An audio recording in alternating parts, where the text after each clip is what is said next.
ver a vida se esvair entre os dedos, filho do medo da noite, anjo torto, anjo negro. Saiba que tudo poderia ter sido diferente. Ou tu te entregas ao teu destino, ou ele te arrasta pelo caminho. O sangue quente, sobre o lodo lúgubre, contorcia-se entre suas vísceras, sua condição deplorável. Sua vida custava menos que nada, tantos problemas e frustrações. Não sei se as coisas são justificadas por outras. Talvez possam ser explicadas, mas não justificadas. Ninguém pode justificar as ações de outro homem.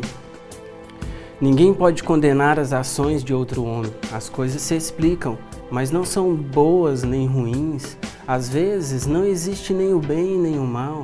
Existe o homem que quer ser e ter o que é e tem outro homem.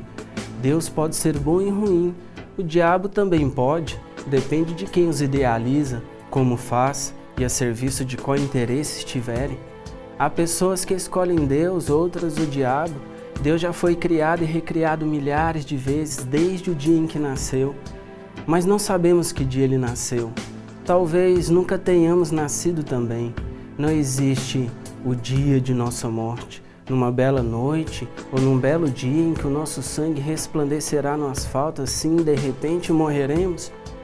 Não, meu igual, já nascemos mortos, expulsos ou enviados de um outro lugar, de um outro plano, em que nos veremos face a face, sem máscaras e uniformes, a serviço do sistema fábrica de ratos, no qual tentamos bater nossas metas. Natimortos, todos os dias morremos um pouco, alimentamos a fração diária da morte do nosso corpo, que não morre de repente. Há pessoas que confundem os dois e escolhem a ambos.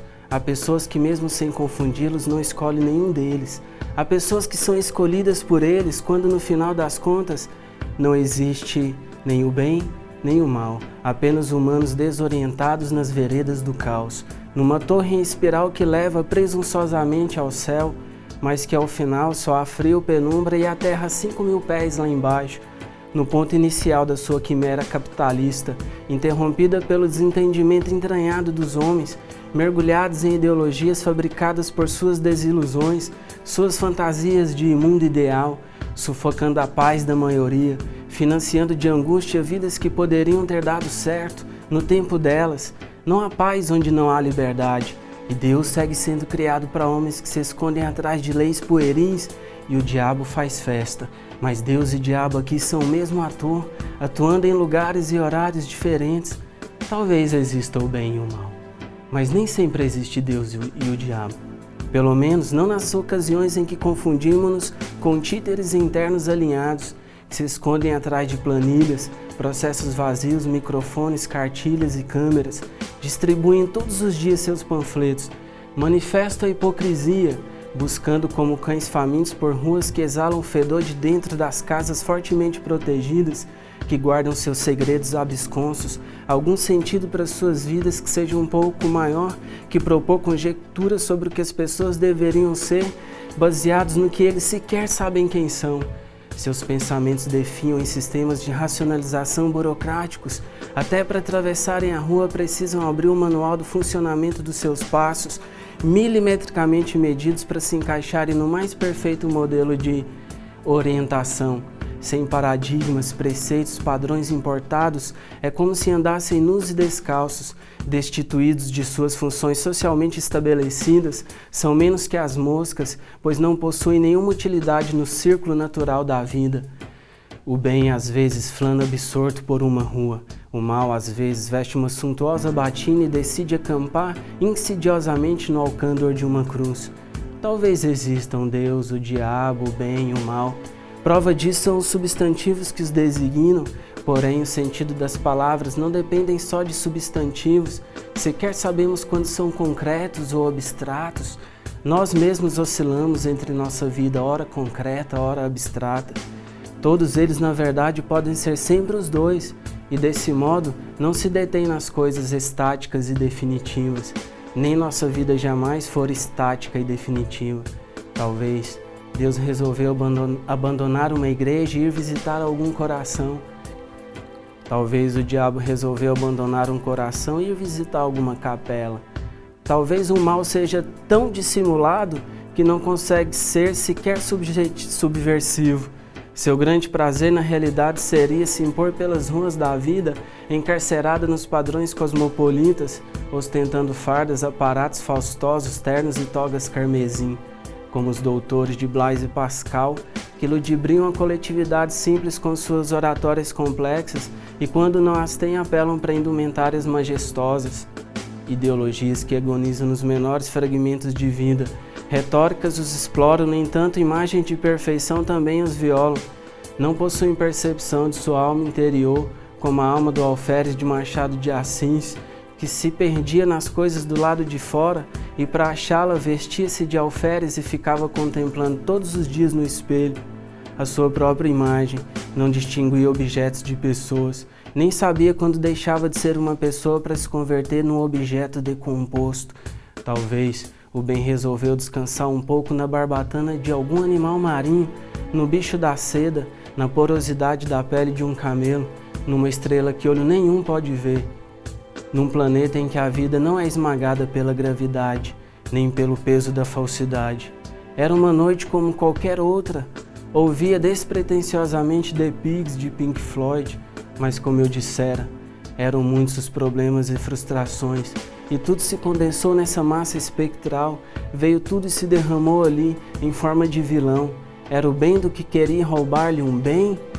Ou era o mal de quem queria justificar seus problemas, lhe infligindo pânico, dor e a perda definitiva de sua vida?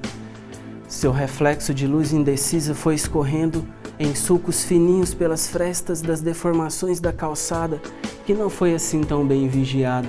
Talvez, é sempre talvez, quem a devesse cuidar estivesse mais preocupado com sua farda impecavelmente alinhada entre o lodo, o vento gélido e o nada. Um celular. No juízo final, o único juízo verdadeiro na vida, ou melhor, após a vida de um homem, não havia perplexidade, almas não sentem dor, nem ansiedade, pois vem diante de si a eternidade.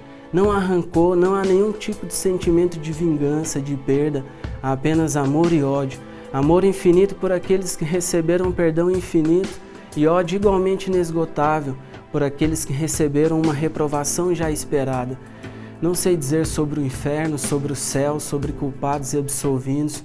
No entanto, ambos estavam ali, desmaterializados, um sem o afã de subtrair algo de valor, outro sem a compulsão de preservar suas posses transitórias.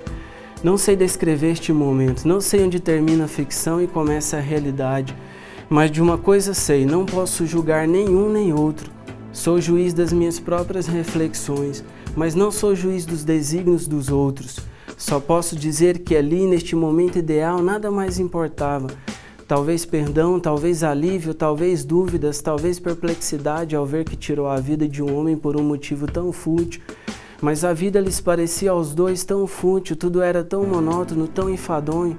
Talvez morto e matador quisessem mesmo ter se encontrado.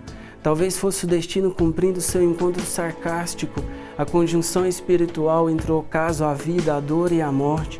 Foi por causa do celular, um objeto inanimado, concreto, aparentemente concreto, ou o celular represava além de si um sentido espúrio muito maior que sua carcaça sintética, maior que substantivos, adjetivos, títulos de matérias nos jornais? Foram almas em desordem, sem mais nenhuma afinidade com a homeostasia da vida, duas vidas inclinadas para o caos. Poderia ter sido por qualquer outra causa material, pois não era material a causa, nem era material a coisa. Era de outra ordem, ao avesso das coisas, no plasma das suposições.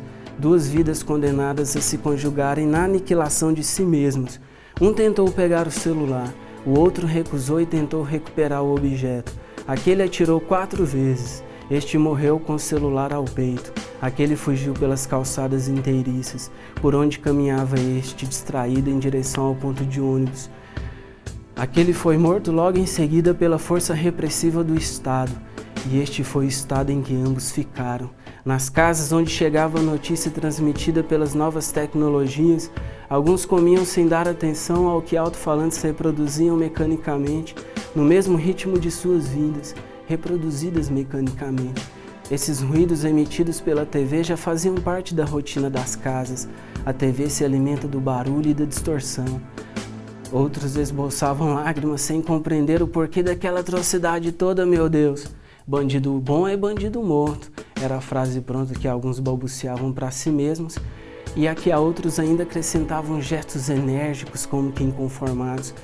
Os mais espiritualistas ou espirituais, desculpem-me a falta de habilidade no uso destes termos, acendiam, projetadas algumas imagens ou não, mas no simples ato de acender ou rezar um terço, uma ou algumas velas àqueles proscritos desconhecidos. 2 proscritos, criados no mesmo laboratório social, encontraram-se no ponto exato em que aconteceria o clímax do espetáculo reservado a eles. Como tudo se junta, como tudo se organiza para se tornar novamente uma nova projeção do desordenado das coisas, protagonistas da mesma história, atores que serão de agora em diante substituídos por outros novos atores sem rancores, pois nada é pessoal. Que continue este espetáculo especial da vida, cujo lema é: venha, você pode ficar rico se quiser, só precisa trabalhar duro. Só se esqueceram de uma coisa, antes de seguirem adorando a própria imagem no espelho, de dizer que muitos se enriquecem, materialmente, transitorialmente, é verdade. Porém, quando não se dá à custa do trabalho duro dos outros, custa ou a liberdade ou o sangue de milhares e milhares de pessoas. Não me refiro a objetos ou coisas, padronizadas ou não, mas simplesmente pessoas que sentem, que amam, que queriam suas vidas para elas, enquanto elas durassem, na eternidade de suas pequenas conquistas.